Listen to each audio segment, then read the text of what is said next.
Kalçasından ses gelenler. Kalçanızdan ses geliyorsa ve ağrınız yoksa bunun için endişelenmenize gerek yok.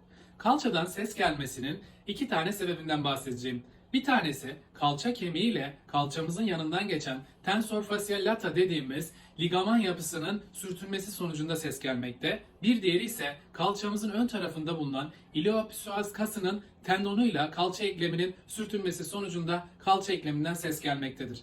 Bu iki sebepten dolayı kalça ekleminden ses gelmesi sizi endişelendirmesin ve korkutmasın. Eğer eklem içi ile alakalı bir sıkıntı varsa muhtemelen ağrı da yapacaktır. O zaman doktorunuza başvurmalısınız.